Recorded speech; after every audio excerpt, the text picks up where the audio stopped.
Magandang umaga, Ted. Kaya ho kami nang istorbo, Congressman, pasensya na po, kasi napag-uusapan yung charter change issue. Opo. Mm. If we recall sa ating mga naging panayam nung una, kayo ho mismo may panukala dyan tungkol sa charter change na yan. Ano po?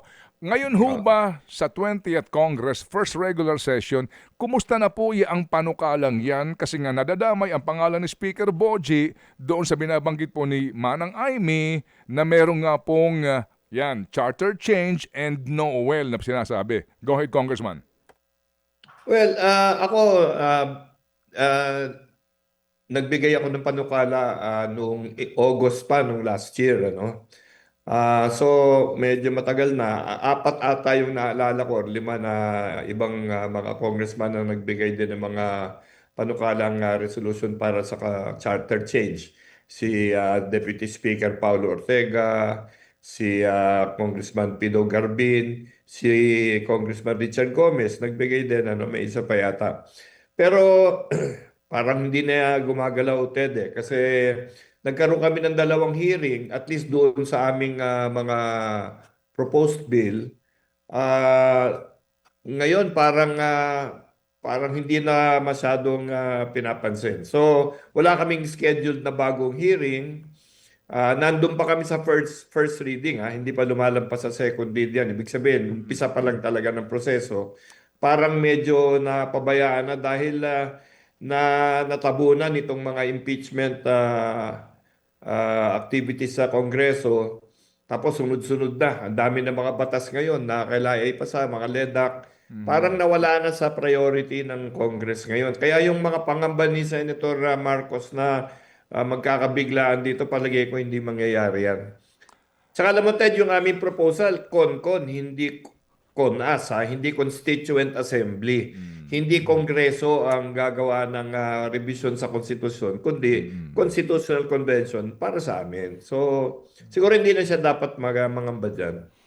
Oo, kasi nga din po, baka lang ho may hugot si Manang Aimee during the 19th Congress, 'di ba? Yung RBH, yung Resolution of Both Houses, remember? Ah, Last Congress 'yon, meron nun eh. Oo, yeah, na i-push pero sa Senado nga po binaril ito, hindi ito umusad, no? Sa House tama. po na ito umusad. Pero anyway, hindi lang po kay Manang Aimee. Opo, kung hindi po sa aming lahat, yung assurance na ito ho bang charter change na ito ay kaninyo mukhang patay na ito ngayon, baka naman sa second regular session muling mabuhay o anuman. Ah, kung gawin nila, well, sa tingin ko, kung Constituent Assembly, parang siguro wala naman sigurong boboto para dyan eh. Sa ngayon kasi ang House of Representatives ngayon talagang abala kami para mabawi, no, yung tiwala ng tao. Sa Senado, nakikita naman natin, medyo, medyo magulo sila doon.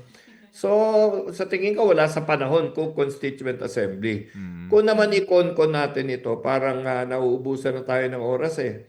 Kasi kung halimbawa pumasa yung, halimbawa, sabi mo nga sa next session, ano, kung pumasok yan, kailangan mag-eleksyon ka muna ng mga Mm. kandidato, maging delegado. Mm. Pagkatapos noon, magko-convention ka pa. Tapos ng convention, magpe-plebisito ka pa. So, kung 2 taon na lang ang naiiwan, palagi ko medyo mahirap na talaga. Mm. O sige po. Mhm. So, mahirap tsaka sa kailangan ng pera diyan, Congressman. Budget. Oo nga. Yan, hirap na hirap tayo ngayon eh. Sa sa mga digmaan sa ibang lugar, Mm. nadadamay tayo. Mhm. Nagkakandara pa yung ekonomiya natin ngayon na ginagawa natin lahat ng kayang gawin para at least maibsan yung mga problema niyan. Pero Mm. grabe talaga ang sitwasyon. Alam natin lahat yan, hindi ba? Opo. Oo. So, Opo. palagay ko, wag nang isipin yan. Opo. Salamat po. Oo. Doon po sa assurance na 'yon. Kaya ho kami tumawag nga sa inyo as party leader po ng NUP diyan sa Ah, Kamara na una po nagpanukala nito para na ho namin malaman nga ang update. Doon sa oo. no elections, no L. Ah, puwede bang mangyari 'yon nang hindi natutunugan namin mga mamamayan na biglang paggising namin walang eleksyon? Hindi naman siguro. Kasi kailangan mag-umpisa sa House of Representatives yan eh. Sabi ko nga sa'yo, walang nangyayari na dyan eh. At parang ano wala nang interest talaga. Sa tingin ko, sayang. Kasi ako, tingin ko marami talagang dapat palitan sa konstitusyon na hindi naman, wala namang kinalaman sa mga eleksyon, mga term of office, ganun. Siguro sa susunod na lang na administrasyon eh. Pero tingin ko parang mahirap makita na mabubuo yan. Yung mga pangambang ganyan, siguro hindi mo maalis sa tao yan na baka nagkabiglaan na naman. Pero malabo sa tingin ko, Opo, Ted. opo, opo. Na biglang walang election for what reason? Oo, wala. Tsaka alam mo, nagmumula lahat yan sa pangamba ng lahat na ay sigurado nang mananalo si Vice President, no? 'Di ba? Ako Mm, lagi ko sinasabi, wala pang nananalo bukod kay ERAP na naglamang sa mga survey ng maaga. Wala, kahit isa. Si ERAP lang talaga. So, mm, ito mga survey nakikita natin ngayon, para sa ngayon yan. Pero sa tingin ko, dito lang sa taon na darating malaking pagbabago yan. mm, Maraming papasok na mga pangalan dahil sa maraming problemang lumulutang ngayon eh. mm. Ang ano, pag natapos na itong girian na to, dahil dito sa impeachment at lahat, kaya ma-acquit, kaya ma-hindi, tingin ko mag-iiba yung sitwasyon natin sa politika dahil sa mga problemang hinaharap ng ating kababayan. Pag nalampasan na yan, sa tingin ko, meron posibilidad na may ibang mga lulutang dyan. Okay, sir, matanong ko lang po kayo, no? Ang NUP po, di ho ba nagkaroon, ano ba naging ruling po ninyo sa partido sa pagboto doon po sa articles of impeachment? Ang sabi namin, everybody votes as they want, no? Ang nangyari, 44 ang bumoto in favor, lima yung nagno, yung anim wala doon dahil yun, palarong pambansa, yung ibang Mm, membro namin mm. nandun. Then for various reasons. Pero 44 out of 55 members ang bumoto na yes. Okay. Yun ho bang mga bumoto ng no ay kasama sa mga natanggalan ng committee chairmanship? Wala pa naman. Yan ang pinag-uusapan pa lang sa Kongreso pa lang ngayon. Ang mga natanggalan, mga partido federal yun, ano? Mhm. Karamihan. Mhm. Dahil siyempre, siguro yun ang desisyon ng partido nila. Kami Mhm. naman, kasi binigyan namin ng pagkakataon yung mga tao na bumoto sa gusto nilang botohin. Mhm. Hindi naman siguro tama na sinunod nila yung sinabi namin, tapos ngayon paparusahan namin sila. So, Oo. pinag-uusapan pa, pero ganito naman yan sa Kongreso, kung meron matatanggalan, ang papalit partido rin niya. Mm, No? So, mm, ang pakiusap namin sa leadership ngayon, pabayaan na lang kami mm, magdesisyon dyan para wala na ng mga diskusyon. So, yung kung kamo may nagkakabawian doon sa mga nagno, siguro hindi mo maalis na sa umpisa ganyan yan, pero tingin ko mawawala rin yan. mm. Opo.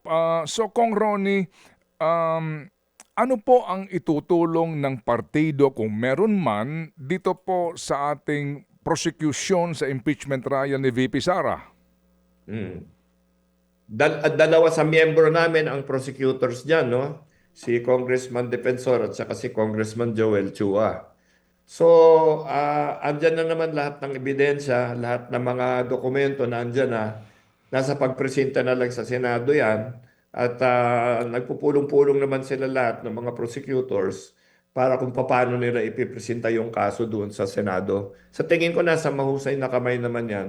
Lalabas naman yung totohanan siguro. Apat po ang articles of impeachment, Kong Ronnie. Doon sa Mm. apat na ito, ano po dito ang pinakamahirap para po sa prosecution? Yung mahirap sa tingin ko, yung banta sa buhay kasi alam mo, conditional threat nga yun, ano? So may mauwi tayo sa legal discussion na totoong threat ba yan kung may kondisyon na medyo papapatay ko yan kung mamatay ako. Mm. So hindi Mm. threat na nga ba yun o Mhm. ano ba yun? Tapos yung isa siguro yung kay Madriaga kasi Mm. marami siyempre kailangan siyang ipaliwanag doon sa mga tinatanong sa kanya doon sa committee hearing. Ang medyo matindi talaga yung pera, no? I mean, yung may kinalaman sa kayamanan, ano? Kasi yung statement of assets and liabilities ni Vice President nasa 80 million. Sa tagal niya sa serbisyo, ewan ko parang mahirap paniwalaan kasi kahit sinong congressman siguro, walang 80 million ang net worth diyan. So, kailangan yun. Yun ang kailangan medyo siguro busisiin na mabuti kasi paano mo ipapaliwanag yan sa harap ng bilyon na mga na-deposito. Pumunta ba yun? Saan? Pumunta yun, Mm. no? At Mm. bakit Mm. nandun yun? Mhm. So, mga ganun. Sa tingin ko doon madidiin yung issue sa prosecution. Pero ano lahat ito? Puro ebidensya to, Ted, no? Mhm. Yung mga papeles, dokumento, nandyan naman yan. Kailangan ipaliwanag ng depensa siguro dyan kung ano yun. Mm. Opo, kayo po ay, well, matagal na rin po no, naging advisor ng iba't ibang presidenteng nakaupo. Dito po sa pagkakataon na ito na merong ang impeachment trial na mangyayari, ano po ang kahalagahan dito, hindi naman maitatanggi, no, sa papel ng presidente dito po sa impeachment trial na ito? Considering po na ang binabanggit nga, lamang na lamang po doon sa mga kaalyado in the Senate si VP Sara. Ah, Siyempre, lahat ng ganyan medyo panunubok yan ano sa popularidad at saka sa poder pa rin ng ating Pangulo. Ito sa Senado, alam mo, ewan ko lang yung sinasabi nila na lamang yung depensa diyan. Sa tingin ko, pag naglabas yung ebidensya, baka magbago ang sitwasyon. Pangalawa, yung mga ibang sinasabi nila na, ito sigurado, boboto ito para ma-acquit si BP Sara. Parang hindi ako nakakasigurado. Hindi ako naniniwala sa paningin ng iba, no? So, sa tingin ko, sa ngayon, sa tingin ko medyo tabla-tablahan pa yan. Depende sa ebidensya yan. Ang diferensya kasi sa Senado, maliit lang. Pero kailangan mo kasi 16 votes, di ba? Mm, mm, Para ma-impeach yan. So hahabol ka pa ng 4 or 5. Pero kung basahin mo yung listahan ng mga hindi pa nila alam kung paano boboto, tingin ko yung iba dyan maapekto talaga sa ebidensyang makikita nila. So tingnan natin, siyempre pag na-acquit yan, na-acquit, no? Maliwanag na talagang pinanigan no, ng mas mm, marami sa Senado or at least ng kinulang ng mm, mag-convict sa kanya. Ah, pero tingin ko hindi naman natin necessarily maididikit yan sa presidente dahil hindi na naman tatakbo yung ating Pangulo. mm, Ah, Sana maging base sa ebidensya. Kasi mm, kung yon, kung i-acquit man o i-convict, kung mm, nakita natin sa ebidensya ang base, talagang paniniwalaan ng ating mga kababayan. Kung mm. hindi, siguro baka magkadudahan lahat, baka magkagulo tayo. So, Opo. sana hindi naman. Sabi po ninyo, hindi na naman po tatakbo si Presidente, di ba? Hmm. Para nga para makialam pa siya, pero kung pakikinggan mo si Manang Aimee at yung iba, ano ho, na nasa kabilang kampo, kapag nakalusot si VP Sara, takbo ka na dahil tepok ka. Ang ginamit nga niya. ang, Yan ang, naman ang, lungkot ang, sa ating demokrasya. ang, Yan lungkot sa atin dahil halos lahat ng presidente kinukulong eh. Ah, Sana wag naman matuloy yung ganyan, no? Matapos na sana yan. Pero wala tayong magagawa, ganyan talaga. Yun, ang kanilang sinasabi, ibig sabihin, may plano talaga silang habulin yung Pangulo pagkatapos, no? Kung maganda yan. Dahil mm, kung sana binabase nila yan sa katotohanan at sa talagang tunay na kasalanan ng ating Pangulo, di okay lang. Pero kung dahil lang gusto nilang mm, bumawi, mm, dahil medyo na feeling nila na api sila, hindi naman maganda yun marinig sa isang politiko. Di ba? yung nga po ang sinabi, no, tepok kayo, no? Tepok kayo Yun. kapag nanalo si VP Sara. Kaya nga po Oo. ang damdamin ng iba dito, bagamat natawa lang tayo, pero ang bottom line nga po dito, yung walang katapusan, ika nga, no, cycle ho ng kung ng benggansya, kung yun man po ang tamang word dito. Pero, Oo. opo. Pero, Kong Ronnie, ito hong usapin ng flood control scandal na ito. Bagamat sa Senado po, wala pang balita kung kailan ang resumption po ng hearing po ng Blue Ribbon doon. Sa House po, nag-inhibit na po kayo.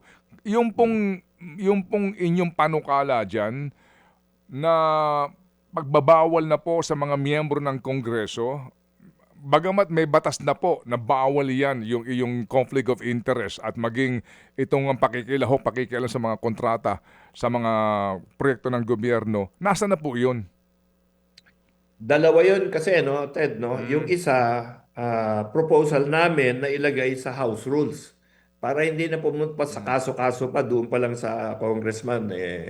Sa aming house pa lang, pwede na kami mag-expel ng member. mm, Yung isa, batas, panukalang batas. Ang nag-author niyan si Majority Leader Sandro Marcos, no? mm, Nandyan yan ngayon. Yan, government-wide yan. Yung mm, basta may kamag-anak ka, bawal ka kumakontrata sa gobyerno. mm, Medyo mas stricto yan kaysa mga batas natin ngayon. At tingin ko mas nakatutok dun sa mga nakikita nating nangyayari. mm, Mas mahirap siguro yung aking pinopropose, yung pinapanukala kung ipasok na yan sa House Rules. mm, Kasi, ah, well, siguro gusto nila may dadaanan na proseso na hustisya, no? Which oo, is nandun sa batas. So nandyan yan. At tingin ko mm. hindi tatagal ma-approve yan eh. So bago siguro matapos itong kongreso na ito, sigurado may batas na tayo mas matibay niyan. Okay, opo. May pahabol po tanong si Chacha. Go, Cha. Oo, yes po. Congressman, kanina Yes. narinig ko ang sabi nyo sa Senado, ang gulo. So malamang nakatutok din po kayo ngayon sa bangayan, sa ingay, dito sa Senado, pangatlong linggo na po ngayon. Ano po ba sa tingin ninyo, saan po ba nag-uugat yung gulo talaga dyan sa Senado? Ah, Una-una yung Senado kasi 24 na tao yan na parang maliliit na presidente yan, ano? Na yung kanilang constituency, yung sumusunod sa kanila buong bansa. So talagang ang feeling nila, yung kanilang opinion, hindi nila kailangan na idamay sa ibang tao yan. Pero talagang dahil sa eleksyon at dahil sa naging flood control issues natin, medyo uminit talaga. Kasi aminin natin, ano, may iba diyan na humaharap ng kasong grabe, no? Na sa mga darating na panahon. Kaya talagang medyo umiinit talaga yung usapan. Nawawala nga si Congressman De La Rosa ngayon dahil ayun, dadali nila ulit sa ICC, mga ganon, no? So, yan siguro ang pinagmumulan talaga na kung bakit napakainit talaga ng atmosphere doon. Malungkot yan tignan, ano? Sana, Mhm. alam mo, kung may kasalanan yung tao, dapat kasuhan mo na. Huwag na lang pag-usapan ng pag-usapan, pag-isap pa, mga ilang buwan na wala pang resolusyon. Ako naman, ang paningin ko dyan, sa totoo lang, mga legislators ito, para mo i-charge yung legislator ng